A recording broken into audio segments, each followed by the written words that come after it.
Hey everybody, Brian back with you from Fools and Sages with part 5 of Creative Evolution by Henri Bergson. And we stopped last time at the end of page 119, where he turned himself to let us come to the evolution of animals in which we are more particularly interested. So starting on page 120. What constitutes animality, we said, is the faculty of utilizing a releasing mechanism for the conversion of as much stored up potential energy as possible into explosive actions. In the beginning, the explosion is haphazard and does not choose its direction. Thus, the amoeba thrusts out its pseudopodic prolongations in all directions at once. But as we rise in the animal scale, the form of the body itself is observed to indicate a certain number of very definite directions along which the energy travels. These directions are marked by so many chains of nervous elements. Now, the nervous element has gradually emerged from the barely differentiated mass of organized tissue. It may therefore be surmised that in the nervous element, as soon as it appears, and also in its appendages, the faculty of suddenly freeing the gradually stored up energy is concentrated. No doubt every living cell expends energy without ceasing in order to maintain its equilibrium. The vegetable cell, torpid from the start, is entirely absorbed in this work of maintenance alone, as if it took for end what must have at first been only a means. But in the animal, all points to action, that is, to the utilization of energy for movements from place to place. True, every animal cell expends a good deal, often the whole of the energy at its disposal in keeping itself alive, but the organism as a whole tries to attract as much energy as possible to those points where the locomotive movements are affected, so that where a nervous system exists with its complementary sense organs and motor apparatus, everything should happen as if the rest of the body had as its essential function to prepare for these and pass on to them, at the moment required, that force which they are to liberate by a sort of explosion. The part played by food amongst the higher animals is indeed extremely complex. In the first place, it serves to repair tissues, then it provides the animal with the heat necessary to render it as independent as possible of changes in external temperature. Thus, it preserves, supports, and maintains the organism in which the nervous system is set and on which the nervous elements have to live. But these nervous elements would have no reason for existence if the organism did not pass to them, and especially to the muscles they control, a certain energy to expend. And it may even be conjectured that there, in the main, is the essential and ultimate destination of food. This does not mean that the greater part of the food is used in this work. A state may have to make enormous expenditure to secure the return of taxes, and the sum which it will have to dispose of after deducting the cost of collection will perhaps be very small. That sum is, nonetheless, the reason for the tax and for all that has been spent to obtain its return. So it is with the energy, which the animal demands of its food. Many facts seem to indicate that the nervous and muscular elements stand in this relation towards the rest of the organism. Glance at first at the distribution of alimentary substances among the different elements of the living body. These substances fall into two classes. One, the quaternary or albuminoid, the other, the ternary, including the carbohydrates and the fats. The albuminoids are properly plastic, destined to repair the tissues, although owing to the carbon they contain, they're capable of providing energy on occasion. But the function of supplying energy has devolved more particularly on the second class of substances, these being deposited in the cell rather than forming part of its substance, convey to it, in the form of chemical potential, an expansive energy that may be directly converted into either movement or heat. In short, the chief function of the albuminoids is to repair the machine, while the function of the other class of substances is to supply power. It is natural that the albuminoid should have no specially allotted destination, since every part of the machine has to be maintained. But not so with the other substances. The carbohydrates are distributed very unequally, and this inequality of distribution seems to us in the highest degree instructive. Conveyed by the arterial blood in the form of glucose, these substances are deposited in the form of glycogen in the different cells forming the tissues.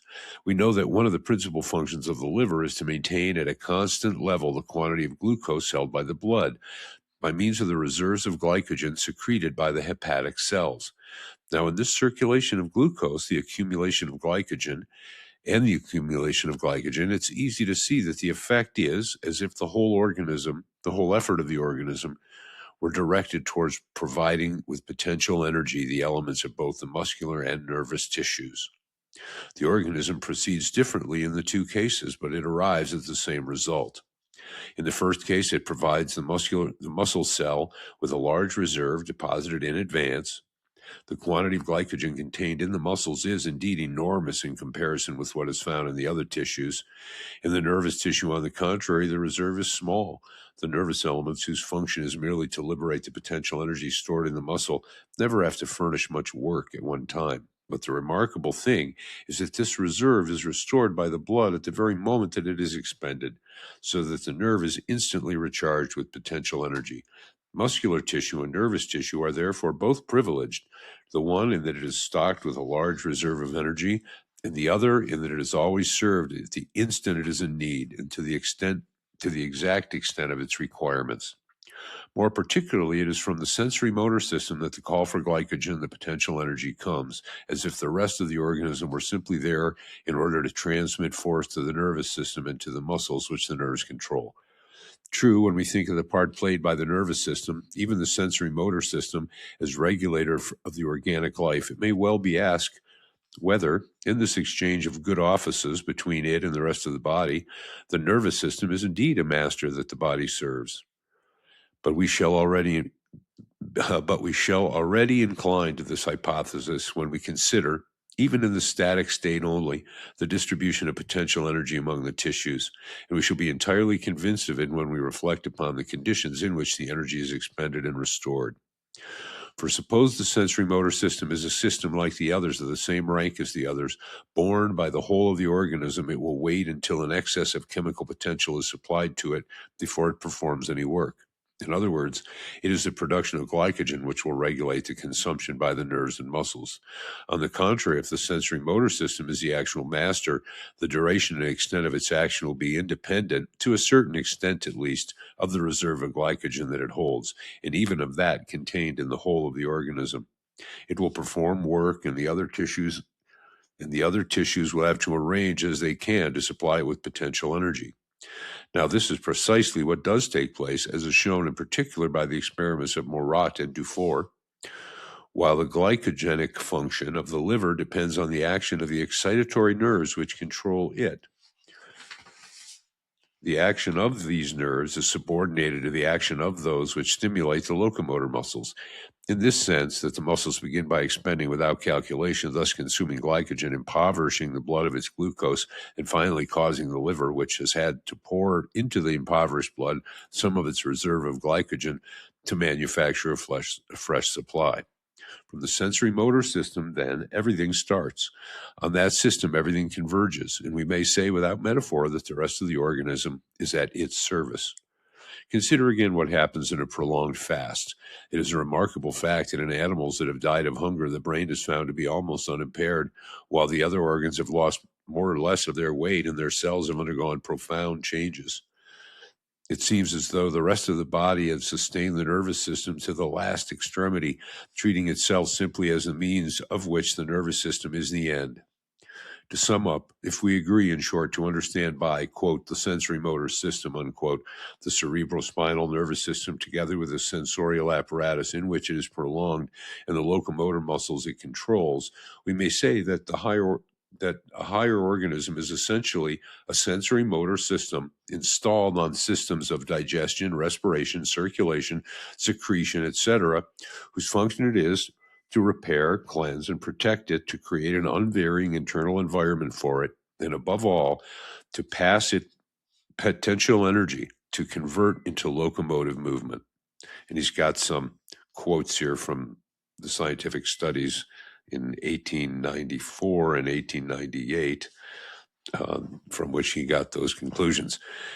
It is true that the more the nervous function is perfected, the more must the functions required to maintain it develop, and the more exacting, consequently, they become for themselves. As the nervous activity has emerged from the protoplasmic mass in which it was almost drowned, it has had to summon around itself activities of all kinds for its support. These could only be developed on other activities, which again implied others and so on indefinitely. Thus it is that the complexity of functioning of the higher organisms goes on into to infinity. The study of one of these organisms, therefore, takes us round in a circle, as if everything was a means to everything else. But the circle has a center nonetheless, and that is the system of nervous elements stretching between the sensory organs and the motor apparatus. We will not dwell here on a point we've treated at length in a former work. Let us merely recall that the progress of the nervous system has been affected both in the direction of a more precise adaptation of movements and in that of a greater latitude left to the living being to choose between them. These two tendencies may appear antagonistic, and indeed they are so, but a nervous chain, even in its most rudimentary form, successfully reconciles them. On the one hand, it marks a well-defined track between one point on the periphery and another one, the sensory, the other motor. It is therefore canalized or channeled an activity which was originally diffused in the protoplasmic mass. But on the other hand, the elements that compose it are probably discontinuous. At any rate, even supposing they anastomose, they exhibit a functional discontinuity, for each of them ends in a kind of crossroad where probably the nervous current may choose its course. From the humblest Monera to the best endowed insects and up to the most intelligent vertebrates, the progress realized has been above all a progress of the nervous system, coupled at every stage with all the new constructions and complications of mechanism that this progress required. As we foreshadowed in the beginning of this work, the role of life is to insert some indetermination into matter. Indeterminate, i.e., unforeseeable, are the forms it creates in the course of its evolution. More and more indeterminate, also more and more free, is the activity to which these forms serve as the vehicle. A nervous system with neurons placed end to end in such wise that at the extremity of each manifold ways open in which manifold questions present themselves is a veritable reservoir of indetermination. That the main energy of the vital impulse has been spent in creating apparatus of this kind is, we believe, what a glance over the organized world as a whole easily shows. But concerning the vital impulse itself, a few explanations are necessary. It must not be forgotten that the force which is evolving throughout the organized world is a limited force, which is always seeking to transcend itself and always remains inadequate to the work it would fain produce. The errors and puerilities of radical finalism are due to the misapprehension of this point. It is represented the whole of the living world as a construction, and a construction analogous to a human work. All the pieces have been arranged with a view to the best possible functioning of the machine. Each species has its reason for existence, its part to play, its allotted place, and all joined together, as it were, in a musical concert, wherein the seeming discords are really meant to bring out a fundamental harmony. In short, all goes on in nature as in the work of human genius, where, though the result may be trifling, there is at least perfect adequacy between the object made and the work of making it. Nothing of the kind in the evolution of life. There, the disproportion is striking between the work and the result. From the bottom to the top of the organized world, we do indeed find one great effort, but most often this effort turns short, sometimes paralyzed by contrary forces, sometimes diverted from what it should do by what it does, absorbed by the form it is engaged in taking, hypnotized by it as by a mirror. Even in its most perfect works, though it seems to have triumphed over external resistances and also over its own, it is at the mercy of the materiality which it has had to assume. It is what each of us may experience in himself. Our freedom in the very movements by which it is affirmed creates the growing habits that will stifle it if it fails to renew itself by a constant effort. It is dogged by automatism. The most living thought becomes frigid in the formula that expresses it. The word turns against the idea. The letter kills the spirit, And our most ardent enthusiasm, as soon as it is externalized into action, is so naturally congealed into the cold calculation of interest or vanity. The one takes so easily the shape of the other that we might confuse them together, doubt our own sincerity, deny goodness and love if we did not know that the dead retain for a time the features of the living. The profound cause of this discordance lies in an irremediable difference of rhythm. Life in general is mobility itself. Particular manifestations of life accept this mobility reluctantly and constantly lag behind. It is always going ahead. They want to mark time. Evolution in general would fain go on in a straight line. Each special evolution is a kind of circle, like eddies of dust raised by the wind as it passes. The living turn upon themselves, borne up by the great blast of life. They are therefore relatively stable, and counterfeit immobility is so well that we treat each of them as a thing rather than as a progress, forgetting that the very permanence of their form is only the outline of a movement. That thought is really important for Bergson, my note. At times, however, in a fleeting vision, the invisible breath that bears them is materialized before our eyes. We have this sudden illumination before certain forms of maternal love, so striking, yet in most animals so touching, observable even in the solicitude of the plant for its seed. This love, in which some have seen the great mystery of life, may possibly deliver us life's secret. It shows us each generation leaning over the generation that shall follow. It allows us a glimpse of the fact that the living being is above all a thoroughfare, and that the essence of life is in the movement by which life is transmitted. This contrast between life in general and the forms in which it is manifested has everywhere the same character. It might be said that life tends towards the utmost possible action, but that each species prefers to contribute the slightest possible effort. Regarding what constitutes its true essence, namely as a transition from species to species, life is a continually growing action. But each of the species through which life passes aims only at its own convenience. It goes for that which demands the least labor. Absorbed in the form it is about to take, it falls into a partial sleep in which it ignores almost all the rest of life. It fashions itself so as to take the greatest possible advantage of its immediate environment with the least possible trouble. Accordingly, the act by which life goes forward to the creation of a new form and the act by which this form is shaped are two different and often antagonistic movements. The first is continuous with the second, but cannot continue in it without being drawn aside from its direction, as would happen to a man leaping if, in order to clear the obstacle, he had to turn his eyes from it and look at himself all the while. Living forms are, by their very definition, forms that are able to live. In whatever way the adaptation of the organism to its circumstances is explained, it has necessarily been sufficient since the species has subsisted. In this sense, each of the successive species that paleontology and zoology describe was a success carried off by life. But we get a very different impression when we refer to each species to the movement that has left it behind on its way, instead of to the conditions into which it has been set. Often this movement has turned aside. Very often, too, it has stopped short. What was to have been a thoroughfare has become a terminus. From this new point of view, failure seems the rule, success exceptional and always imperfect.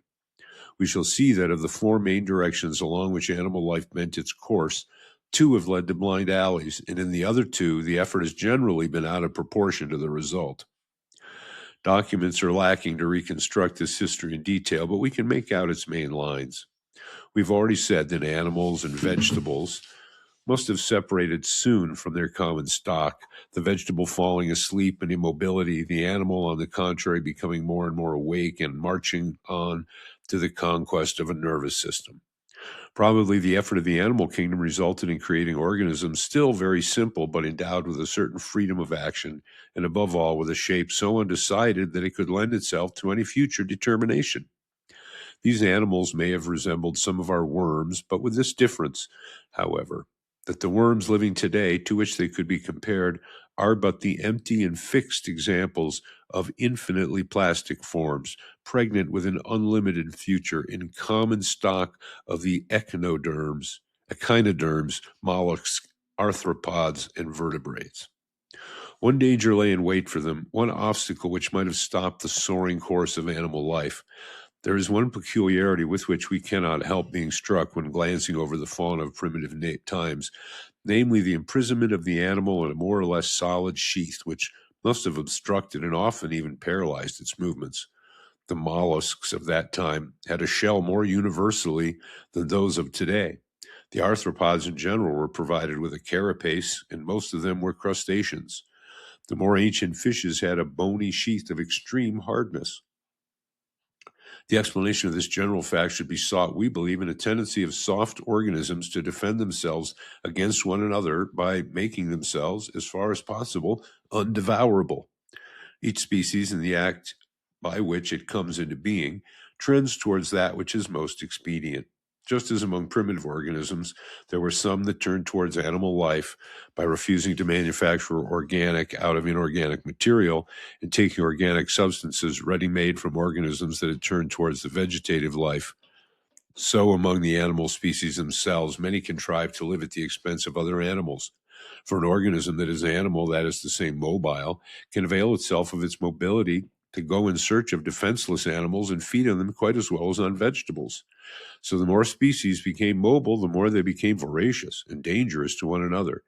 Hence a sudden arrest of the entire animal world in its progress towards higher and higher mobility. For the hard and the calcareous skin of the echinoderm and the shell of the mollusk, the carapace of the crustacean, and the ganoid breastplate of the ancient fishes probably all originated in a common effort of the animal species to protect themselves against hostile species. But this breastplate, behind which the animal took shelter, constrained it in its movements and sometimes fixed it in one place. If the vegetable renounced consciousness in wrapping itself in a cellulose membrane, the animal that shut itself up in a citadel or in armor condemned itself to a partial slumber. In this torpor, the echinoderms and even the mollusks live today. Probably arthropods and vertebrates were threatened with it too. They escaped, however, into this fortunate circumstances due to the expansion to the highest forms of life. In two directions, in fact, we see the impulse of life to movement getting the upper hand again. The fishes exchanged their ganoid breastplates for scales. Long before that, the insects had appeared, also disencumbered of the breastplate that had protected their ancestors. Both supplemented the insufficiency of their protective covering by an agility that enabled them to escape their enemies and also to assume the offensive, to choose the place and the moment of encounter. We see a progress of the same kind in the evolution of human armaments. The first impulse is to seek shelter. The second, which is the better, is to become as supple as possible for flight and, above all, for attack, attack being the most effective means of defense. So the heavy hoplite was supplanted by the legionary. The knight clad in armor had to give place to the light, free-moving infantryman. And in a general way, in the evolution of life, just as in the evolution of human societies and of individual destinies, the greatest successes have been for those who have accepted the heaviest risks. Evidently, then, it was to the animal's interest to make itself more mobile. As we have said, when speaking of adaptation in general, any transformation of a species can be explained by its own particular interest.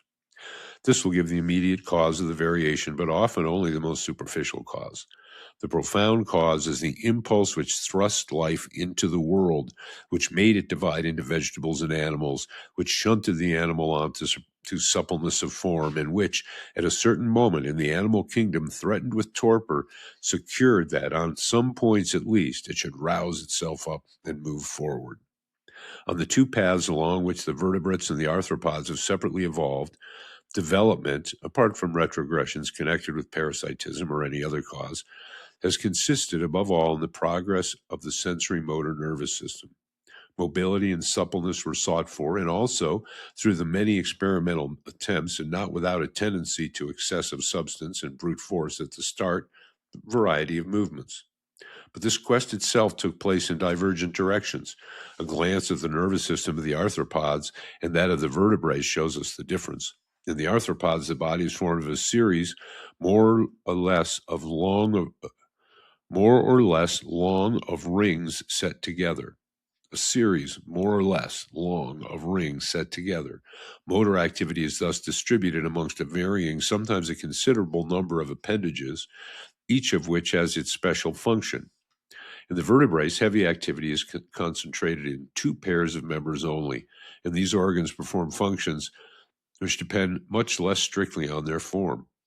The independence becomes complete in man whose hand is capable of any work. That, at least, is what we see, but behind what is seen there is what may be surmised, two powers eminent in life and originally intermingled which were bound to part company in course of growth.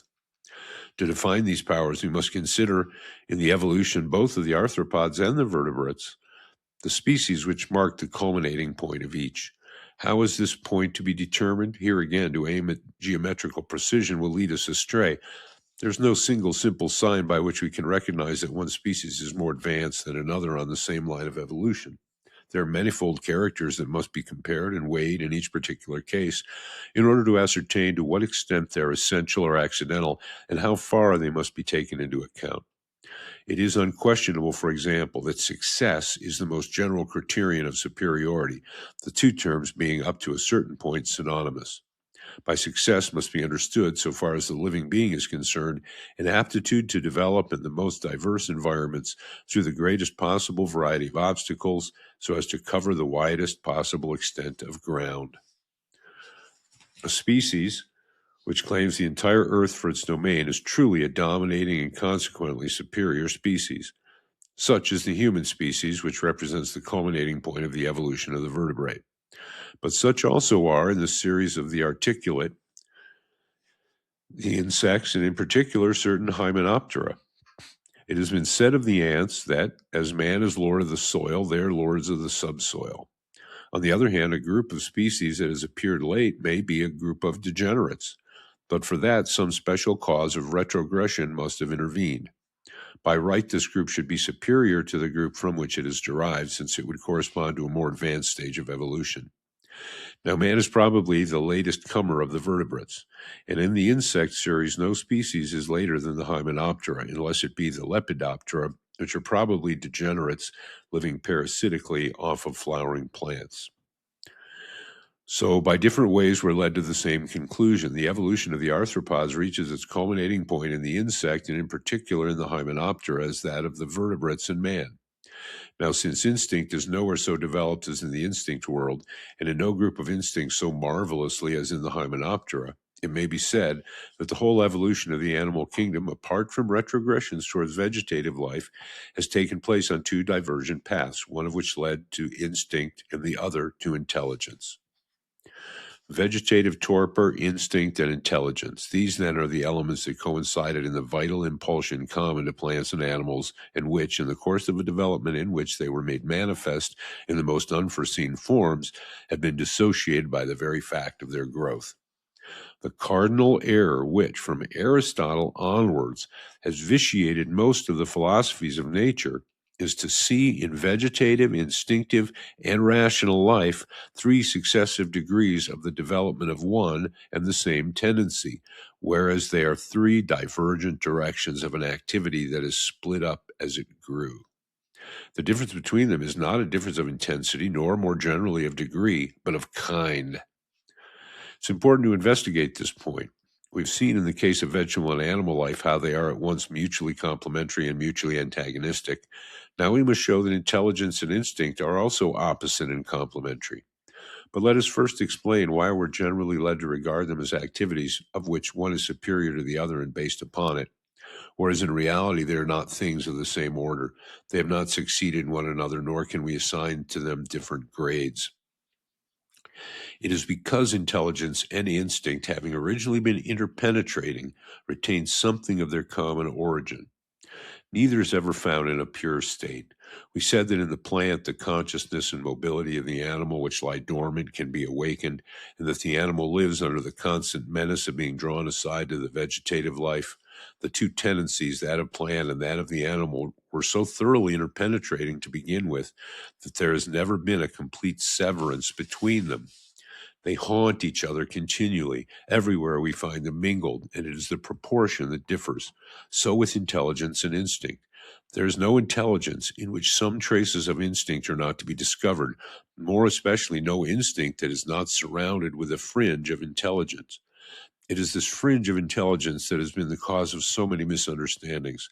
From the fact that instinct is always more or less intelligent, it has been concluded that instinct and intelligence are things of the same kind, that there is only a difference of complexity or perfection between them, and above all, that one of the two is expressible in terms of the other. In reality, they accompany each other only because they are complementary, and they're complementary only because they're different. What is instinctive in instinct being opposite to what is intelligent in intelligence. We're bound to dwell on this point. It is one of the utmost importance. Let us say to the outset that the distinctions we're going to make will be too sharply drawn, just because we wish to define in instinct what is instinctive and in intelligence what is intelligent, whereas all concrete instinct is mingled with intelligence, and all real intelligence is penetrated by instinct. Moreover, neither intelligence nor instinct leads itself to rigid definition. They're tendencies and not things.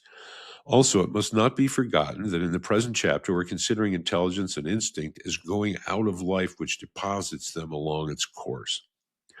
Now, the life manifested by an organism is, in our view, a certain effort to obtain certain things from the material world. No wonder, therefore, if it is the diversity of this effort that strikes us in instinct and intelligence, and if we see in these two modes of psychical activity, above all else, two different methods of action on inert matter, this rather narrow view of them has the advantage of giving us an objective means of distinguishing them. In return, however, it gives us of intelligence in general and of instinct in general only the mean position above and below which both constantly oscillate. For that reason, the reader must expect to see in what follows only a diagrammatic drawing in which the respective outlines of intelligence and instinct are sharper than they should be, and in which the shading off which comes from the indecision of each and from their reciprocal encroachment on one another is neglected. In a matter so obscure, we cannot strive too hard for clearness. It will always be easy afterwards to soften the outlines and to correct what is too geometrical in the drawing. In short, to replace the rigidity of a diagram by the suppleness of life. To what date is it agreed to ascribe the appearance of man on earth? To the period when the first weapons, the first tools were made. The memorable quarrel over the discovery of Boucher de Perse in the quarry of Moulin-Quillon is not forgotten. The question was whether real hatchets had been found or merely bits of flint accidentally broken. But that, supposing they were hatchets, were indeed in the presence of intelligence, and more particularly of human intelligence. No one doubted for an instant. Now let us open a collection of anecdotes on the intelligence of animals. We shall see that besides many acts explicable by imitation or by the automatic association of images, there are some that we do not hesitate to call intelligent. Foremost among them are those that bear witness to some idea of manufacture, whether the animal life succeeds in fashioning a crude instrument or uses for its profit an object made by man. The animals that rank immediately after man in the matter of intelligence, the apes and elephants, are those that can use an artificial instrument occasionally. Below, but not very far from them, come those that recognize a constructed object. For example, the fox, which knows quite well that a trap is a trap. No doubt there is intelligence wherever there is inference, but inference which consists in an inflection of past experience in the direction of present experience is already a beginning of invention. Invention becomes complete when it is materialized in a manufactured instrument. Towards that achievement, the intelligence of animals tends as towards an ideal. And though ordinarily it does not yet succeed in fashioning artificial objects and in making use of them, it is preparing for this by the very variations which it performs on the instincts furnished by nature. As regards human intelligence, it has not been sufficiently noted that mechanical invention has been from the first its essential feature. That even today our social life gravitates around the manufacture and use of artificial instruments, and that the inventions which strew the road of progress have also traced its direction. This we hardly realize because it takes us longer to change ourselves than to change our tools.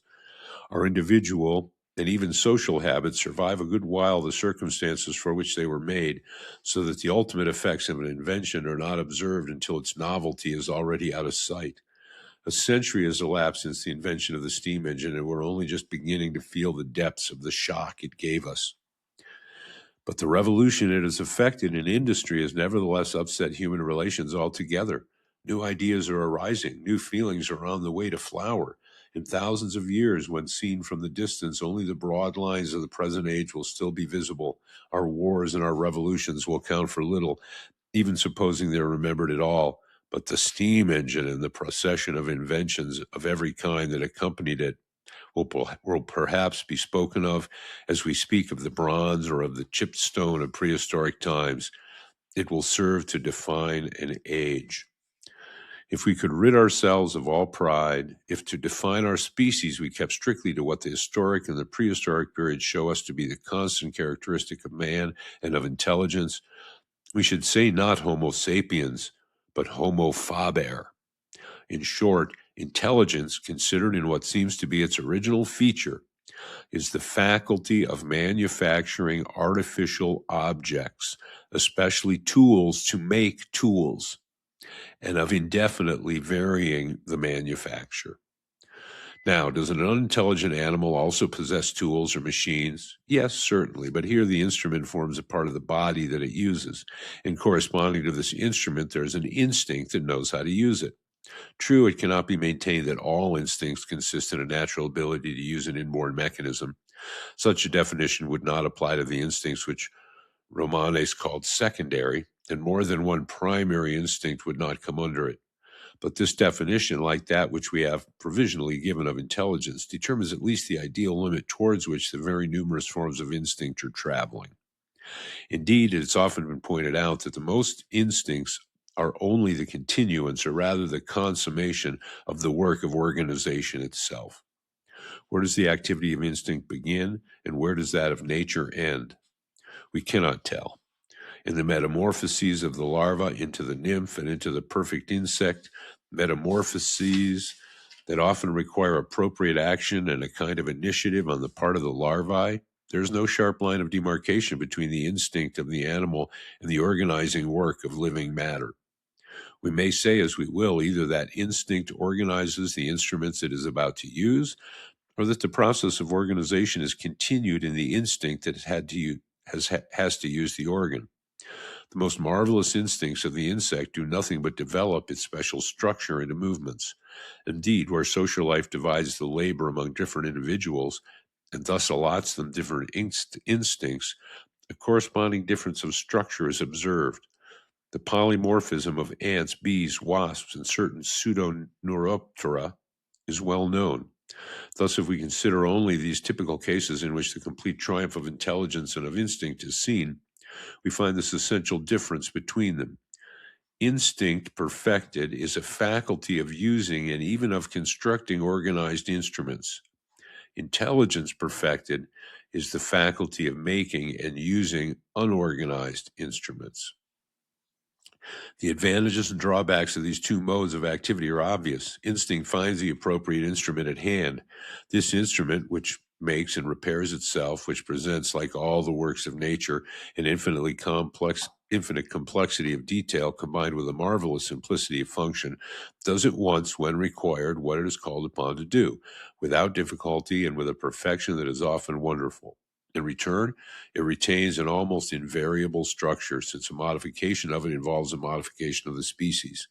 Instinct is therefore necessarily specialized, being nothing but the utilization of a specific instrument for a specific object. The instrument constructed intelligently, on the contrary, is an imperfect instrument. It costs an effort. It is generally troublesome to handle, but as it is made of unorganized matter, it can take any form whatsoever, serve any purpose, free the living being from every new difficulty that arises, and bestow on it an unlimited number of powers. Whilst it is inferior to the natural instrument for the satisfaction of immediate wants, its advantage over it is the greater, the less urgent the need. Above all, it reacts on the nature of the being that constructs it. For in calling on him to exercise a new function, it confers on him, so to speak, a richer organization, being an artificial organ by which the natural organism is extended. For every need that it satisfies, it creates a new need. And so, instead of closing, like instinct, the round of action within which the animal tends to move automatically, it lays open to activity an unlimited field to which it is driven further and further and made more and more free. But this advantage of intelligence over instinct only appears at a later stage, when intelligence, having raised construction to a higher degree, proceeds to construct constructive machinery. At the outset, the advantages and drawbacks of the artificial instrument and of the natural instrument balance so well that it is hard to foretell which of the two will secure to the living being the greater empire over nature.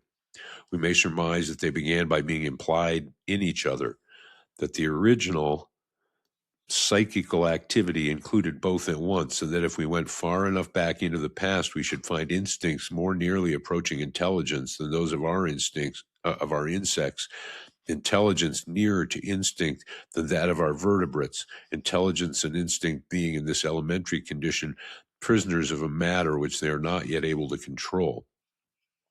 If the force immanent in life were an unlimited force, it might perhaps have developed instinct and intelligence together, and to any extent in the same organisms.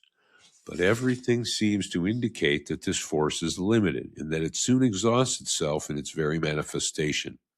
It's hard for it to go far in several directions at once. It must choose.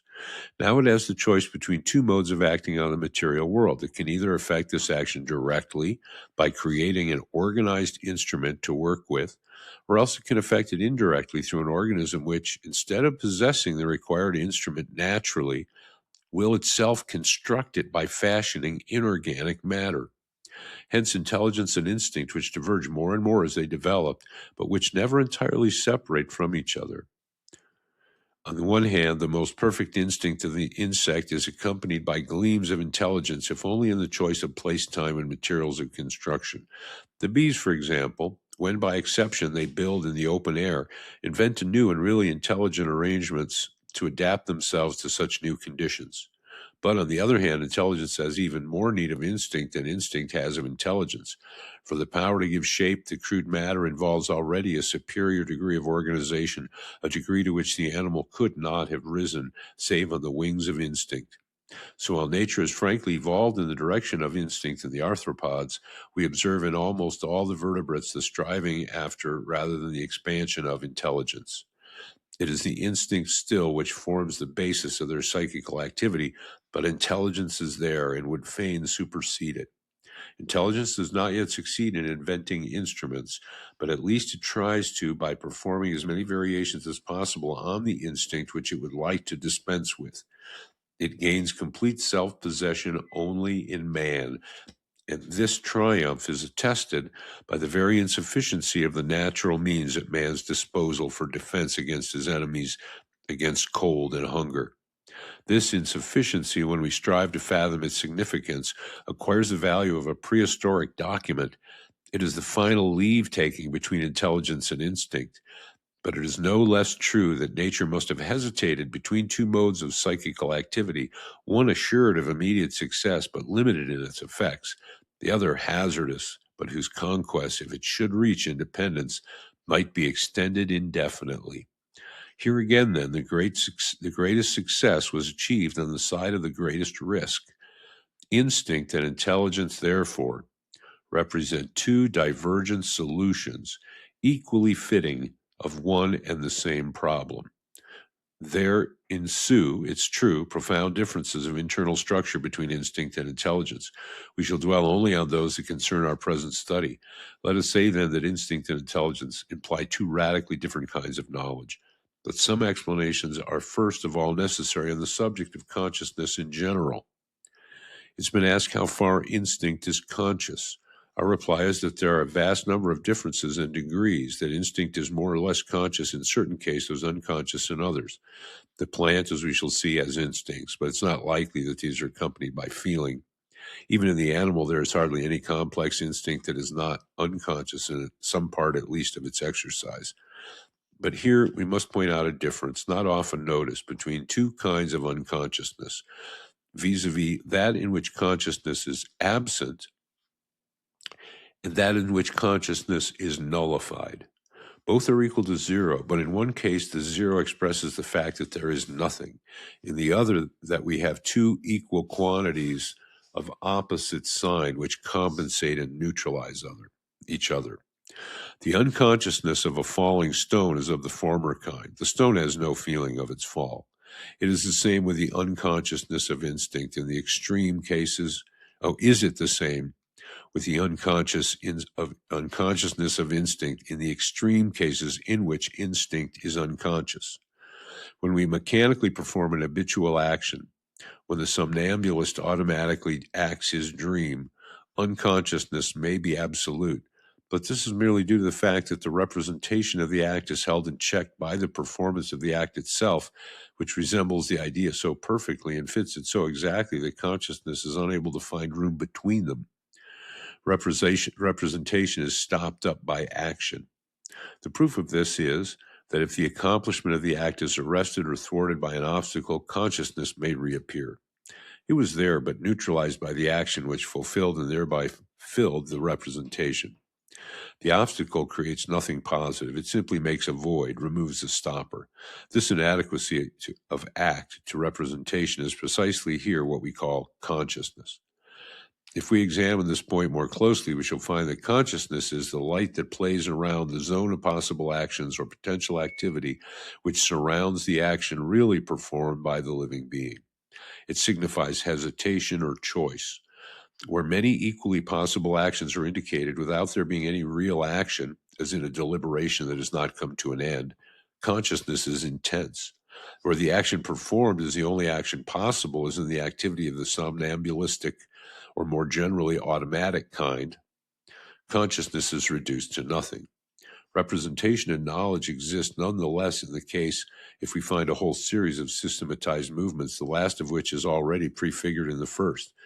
And if besides, consciousness can flash out of them at the shock of an obstacle. From this point of view, the consciousness of a living being may be defined as an arithmetical difference between potential and real activity. It measures the interval between representation and action. It may be inferred from this that intelligence is likely to point towards consciousness and instinct towards unconsciousness. For where the implement to be used is organized by nature, the material furnished by nature, and the result to be obtained willed by nature, there's little left to choice. Consciousness inherent in the representation is therefore counterbalanced whenever it tends to disengage itself by the performance of the act, identical with the representation which forms its counterweight. Where consciousness appears, it does not so much light up the instinct itself as the thwartings to which instinct is subject. It is the deficit of instinct, the distance between the act and the idea that becomes consciousness, so that consciousness here is only an accident. Essentially, consciousness only emphasizes the starting point of instinct, the point at which the whole series of automatic movements is released. Deficit, on the contrary, is a normal state of intelligence. Laboring under difficulties is its very essence. Its original function being to construct unorganized instruments, it must, in spite of numberless difficulties, choose for this work the place and the time, the form and the matter. And it can never satisfy itself entirely because every new satisfaction creates new needs. In short, while instinct and intelligence both involve knowledge, this knowledge is rather acted and unconscious in the case of instinct, thought and conscious in the case of intelligence. But it is a difference rather of degree than of kind. So long as consciousness is all we're concerned with, we close our eyes to what it is from the psychological point of view, the cardinal difference between instinct and intelligence. In order to get at this essential difference, we must, without stopping at the more or less brilliant light which illumines these two modes of internal activity, go straight to the two objects profoundly different from each other upon which instinct and intelligence are directed. When the horsefly lays its eggs on the legs or shoulders of the horse, it acts as if it knew that its larvae has to develop in the horse's stomach, and that the horse, in licking itself, will convey the larvae into its digestive tract. When a paralyzing wasp stings its victim on just those points where the nervous centers lies so as to render it motionless without killing it, It acts like a learned entomologist and a skillful surgeon rolled into one. But what shall we say of the little beetle, the Citaris, whose story is so often quoted? This insect lays its eggs at the entrance of the underground passages dug by a kind of bee, the anthophora. Its larvae, after long waiting, springs upon the male anthophora as it goes out of its passage, clings to it, and remains attached until the nuptial flight, when it seizes the opportunity to pass from the male to the female and quietly waits until it lays its eggs. It then leaps on the egg, which serves as a support for it in the honey, devours the egg in a few days, and resting on the shell, undergoes its first metamorphosis. Organized now to float on the honey, it consumes this provision of nourishment and becomes a nymph, and then a perfect insect. Everything happens as if the larva of the Citaris, from the moment it was hatched, knew that the male anthophora would first emerge from the passage, that the nuptial flight would give it the means of conveying itself to the female who would take it to a store of honey sufficient to feed it after its transformation, that until this transformation it could gradually eat the egg of the anthophora in such a way that it could at the same time feed itself, maintain itself at the surface of the honey, and also suppress the rival that otherwise would have come out of the egg. And equally, all this happens as if the Citaris knew itself that its larvae would know all these things. The knowledge, if knowledge there be, is only implicit. It is reflected outwardly in exact movements instead of being reflected inwardly in consciousness. It is nonetheless true that the behavior of the insect involves, or rather evolves, the idea of definite things existing or being produced in definite points of space and time, which the insect knows without having learned them. Now, if we look at intelligence from the same point of view, we find that it also knows certain things without having learned them. But the knowledge in the two cases is of a very different order. We must be careful here not to revive again the old philosophical dispute on the subject of innate ideas. So we will confine ourselves to the point on which everyone has agreed, to wit, that the young child understands immediately things that the animal will never understand, and that in this sense, intelligence, like instinct, is an inherited function, therefore an innate one. But this innate intelligence, although it is a faculty of knowing, knows no object in particular. When the newborn babe seeks for the first time its mother's breast, so showing that it has knowledge, unconscious, no doubt, of a thing it has never seen, we say just because the innate knowledge is in this case of a definite object, that it belongs to instinct and not to intelligence. Intelligence does not then imply the innate knowledge of any object, and yet, if intelligence knows nothing by nature, it has nothing innate. What then, if it be ignorant of all things, can it know? Besides things, there are relations. The newborn child, so far as intelligent, knows neither definite objects nor a definite property of any object. But when, a little later on, he will hear an epithet being applied to a substantive, he will immediately understand what it means. The relation of attribute to subject is therefore seized by him naturally, and the same might be said of the general relation expressed by the verb, a relation so immediately conceived by the mind that language can leave it to be understood, as is instanced in rudimentary languages which have no verb. Intelligence therefore naturally makes use of relations of like with like, of content to container, of cause to effect, etc., which are implied in every phrase in which there is a subject, an attribute, and a verb expressed or understood. One may say that it has innate knowledge of each of these relations. May one say that it has innate knowledge of each of these relations in particular? It is for logicians to discover whether there are so many irreducible relations or whether they can be resolved into relations still more general. But in whatever way we make the analysis of thought, we always end with one or several general categories, of which the mind possesses innate knowledge since it makes a natural use of them. Let us say, therefore, that whatever in instinct and intelligence is innate knowledge bears in the first case on things and in the second on relations. Philosophers distinguish between the matter of our knowledge and its form. The matter is what is given by the perceptive faculties taken in the elementary state. The form is the totality of the relations set up between these materials in order to constitute a systematic knowledge. Can the form without matter be an object of knowledge?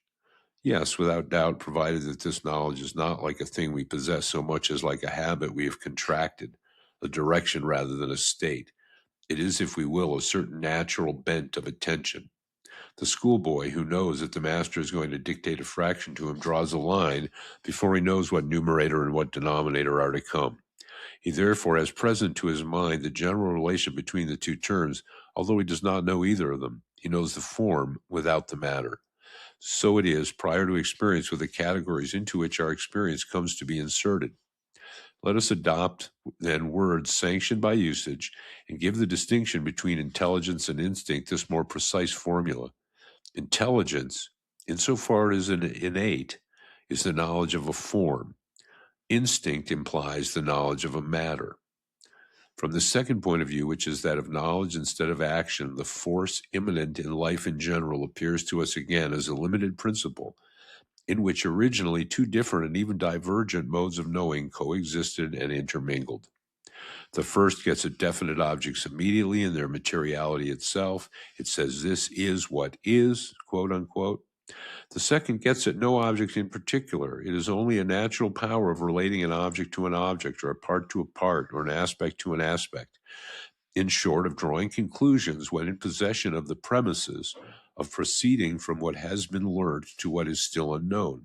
It does not say, "This is." It says only that if the conditions are such, such will be the conditioned. In short, the first kind of knowledge, the instinctive, would be formulated in what philosophers call categorical propositions, while the second kind, the intellectual, would always be expressed hypothetically. Of these two faculties, the former seems at first much preferable to the other, and it would be so in truth if it extended to an endless number of objects. But in fact, it applies only to one special object, and indeed only to a restricted part of that object. Of this at least, its knowledge is intimate and full, not explicit, but implied in the accomplished action. The intellectual faculty, on the contrary, possesses naturally only an external and empty knowledge, but it is thereby the advantage of supplying a frame in which an infinity of objects may find room in turn. It is as if the force evolving in living forms, being a limited force, had had to choose between two kinds of limitation in the field of natural or innate knowledge, one applying to the extension of knowledge, the other to its intention. In the first case, the knowledge may be packed and full, but it will then be confined to one specific object. In the second, it's no longer limited by its object, but that is because it contains nothing, only a form without matter. The two tendencies at first implied in each other had to separate in order to grow. They both went to seek their fortune in the world and turned out to be instinct and intelligence. Since then are the two divergent modes of knowledge by which intelligence and instinct must be defined, from the standpoint of knowledge rather than that of action. But knowledge and action are here only two aspects of one and the same faculty. It's easy to see indeed that the second definition is only a new form of the first. If instinct is, above all, the faculty of using an organized natural instrument, it must involve innate knowledge, potential or unconscious, it is true, both of this instrument and of the object to which it is applied. Instinct is therefore innate knowledge of a thing, but intelligence is the faculty of constructing unorganized, that is to say, artificial instruments. If on its account, nature gives up endowing the living being with the instruments that may serve him, it is in order that the living being may be able to vary his construction according to the circumstances. The essential function of intelligence is therefore to see the way out of a difficulty in any circumstance whatever, to find what is most suitable, what answers best the question asked.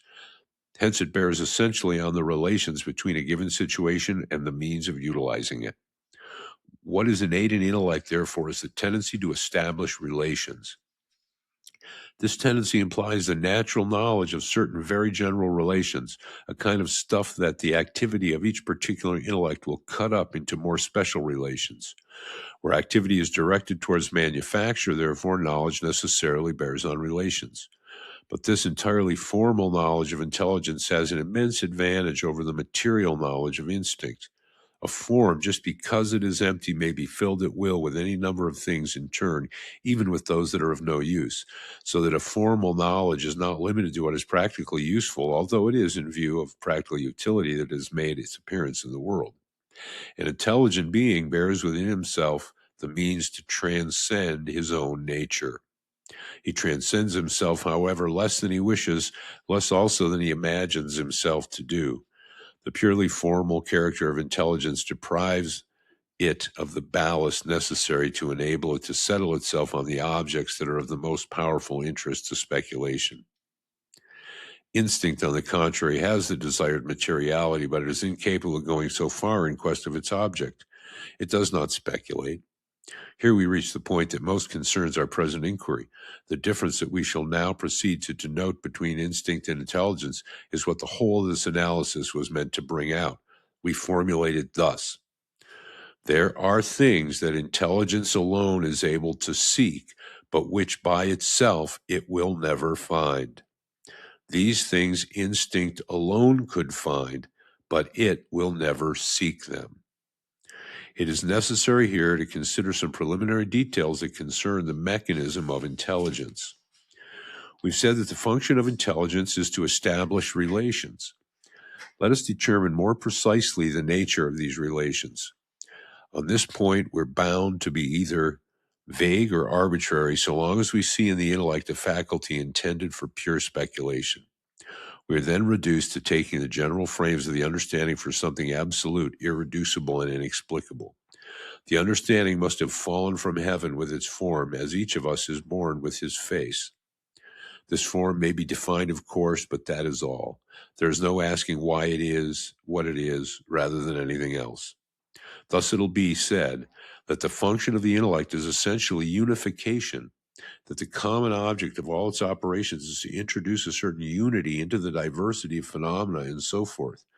But in the first place, unification is a vague term, less clear than relation or even thought, and says nothing more. And moreover, it might be asked if the function of intelligence is not to divide even more than to unite. Finally, if the intellect proceeds as it does because it wishes to unite, and if it seeks unification simply because it has need of unifying, the whole of our knowledge becomes relative to certain requirements of the mind that probably might have been entirely different from what they are. For an intellect differently shaped, knowledge would have been different. Intellect being no longer dependent on anything, everything becomes dependent on it. And so, having placed the understanding too high, we end up by putting too low the knowledge it gives us. Knowledge becomes relative as soon as the intellect is made a kind of absolute. We regard the human intellect, on the contrary, as relative to the needs of action. Postulate action in the very form of the intellect can be deduced from it. This form is therefore neither irreducible nor inexplicable, and precisely because it is not independent knowledge, knowledge cannot be said to depend on it. Knowledge ceases to be a product of the intellect and becomes, in a certain sense, part and parcel of reality. Philosophers will reply that action takes place in an ordered world, and this order is itself thought, and that we beg the question when we explain the intellect by action, which presupposes it. They would be right if our point of view in the present chapter was to be our final one. We should then be dupes of an illusion like that of Spencer, who believed that the intellect is sufficiently explained as the impression left on us by the general characters of matter, as if the order inherent in matter were not intelligence itself. But we reserve for the next chapter the question up to what point and with what method philosophy can attempt a real genesis of the intellect at the same time as of matter. For the moment, the problem that engages our attention is of a psychological order. We're asking, what is the portion of the material world to which our intellect is specially adapted? To reply to this question, there's no need to choose a system of philosophy. It's enough to take up the point of view of common sense. Let us start then from action and lay down that the intellect aims, first of all, at constructing. This fabrication is exercised exclusively on inert matter in this sense that even if it makes use of organized material, it treats it as inert, without troubling about the life which animated it. And of inert matter itself, fabrication deals only with the solid. The rest escapes by its very fluidity. If, therefore, the tendency of the intellect is to fabricate, we may expect to find that whatever is fluid in the real will escape it in part, and whatever is life in the living will escape it altogether. Our intelligence, as it leaves the hands of nature, has for its chief object the unorganized solid. When we pass and review the intellectual functions, we see that the intellect is never quite at its ease, never entirely at home, except when it is working upon inert matter, more particularly upon solids. What is the most general property of the material world? It is extended. It presents to us objects external to other objects, and in these objects, parts external to parts. No doubt it is useful to us, in view of our ulterior manipulation, to regard each object as divisible into parts arbitrarily cut up, each part being again divisible as we like, and so on ad infinitum.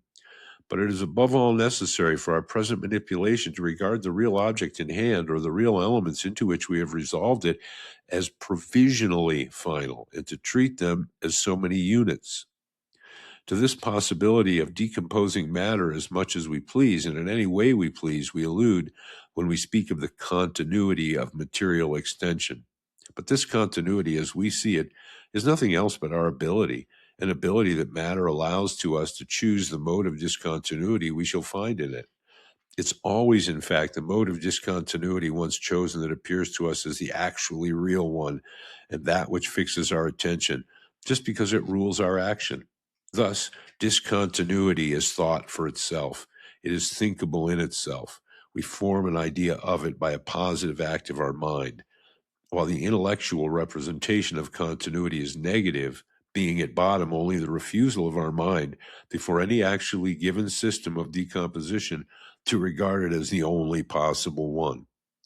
Of the discontinuous alone does the intellect form a clear idea. On the other hand, the objects we are on are certainly mobile objects. We act on are certainly mobile objects. But the important thing for us to know is whither the mobile object is going and where it is at any moment of its passage. In other words, our interest is directed before all to its actual or future positions and not to the progress by which it passes from one position to another, progress which is the movement itself. In our actions, which are systematized movements, what we fix our mind on is the end or meaning of the movement, its design as a whole, in a word, the immobile plan of its execution. That which really moves in action interests us only so far as the whole can be advanced, retarded, or stopped by any incident that may happen on the way. From mobility itself, our intellect turns aside because it has nothing to gain in dealing with it. If the intellect were meant for pure theorizing, it would take its place within movement, for movement is reality itself, and immobility is always only apparent or relative. But the intellect is meant for something altogether different. Unless it does violence to itself, it takes the opposite course. It always starts from immobility, as if this were the ultimate reality. When it just tries to form an idea of a movement, it does so by constructing movement out of immobilities put together. This operation, whose illegitimacy and danger in the field of speculation we shall show later on, it leads to deadlocks and creates artificially insoluble philosophical problems, is easily justified when we refer it to its proper goal. Intelligence in its natural state aims at a practically useful end. When it substitutes for movement immobilities put together, it does not pretend to reconstitute the movement such as it actually is. It merely replaces it with a practical equivalent. It is the philosophers who are mistaken when they import into the domain of speculation a method of thinking which is made for action. And this is a real crux for him. But of this more anon.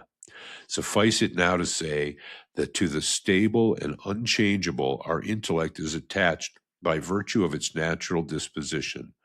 Of immobility alone does the intellect form a clear idea. Now, fabricating consists in carving out the form of an object in matter. What is the most important is the form to be obtained, and as to the matter, we choose that which is most convenient. But in order to choose it, that is to say, in order to go and seek it among many others, we must have tried, in imagination at least, to endow every kind of matter with the form of the object conceived. In other words, an intelligence which aims at fabricating is an intelligence which never stops at the actual form of things, nor regards it as final, but on the contrary looks upon all matter as if it were carvable at will.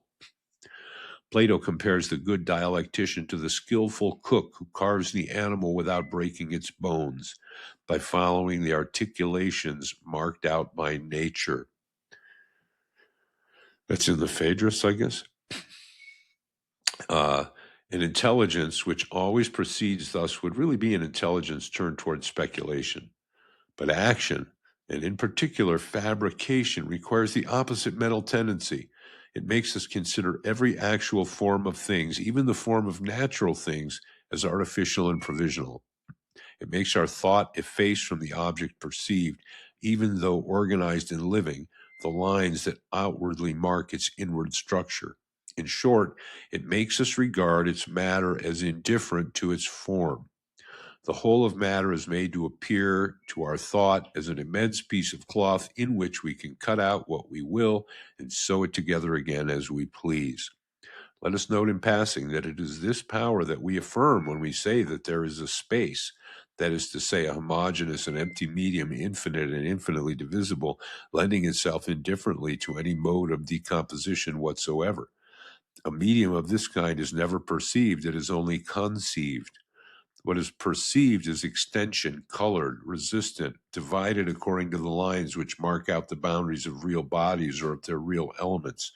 But when we think of our power over this matter, that is to say, of our faculty of decomposing and recomposing it as we please, we project the whole of these possible decompositions and recompositions behind real extensions in the form of a homogeneous space, empty and indifferent, which is supposed to underlie it.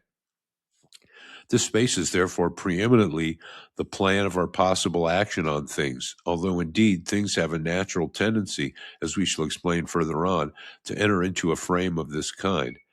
It is a view taken by mind. The animal has probably no idea of it, even when, like us, it perceives extended things. It is an idea that symbolizes the tendency of the human intellect to fabrication. But this point must not detain us now. Suffice to say that the intellect is characterized by the unlimited power of decomposing according to any law and of recomposing into any system. We've now enumerated a few of the essential features of human intelligence, but we have hitherto considered the individual in isolation without taking into account social life. In reality, man is a being who lives in society. If it be true that the human intellect aims at fabrication, we must add, for that as well as for other purposes, it is associated with other intellects. Now, it is difficult to imagine a society whose members do not communicate by signs. Insect societies probably have a language, and this language must be adapted, like that of man, to the necessities of life in common. By language, community of action is made possible, but the requirements of joint action are not at all the same in a colony of ants and in a human society. In insect societies, there is generally polymorphism. The subdivision of labor is natural, and each individual is riveted by its structure to the function it performs. In any case, those societies are based on instinct and consequently on certain actions or fabrications that are more or less dependent on the forms of the organs. So if the ants, for instance, have a language, the signs which compose it must be very limited in number, and each of them, once the species is formed, must remain invariably attached to a certain object or a certain operation. The sign is adherent to the thing signified. In human society, on the contrary, fabrication and action are of variable form. Moreover, each individual must learn his part because he is not preordained to it by his structure. So a language is required, which makes it possible to be always passing from what is known to what is yet to be known. There must be a language whose signs, which cannot be infinite in number, are extensible to an infinity of things.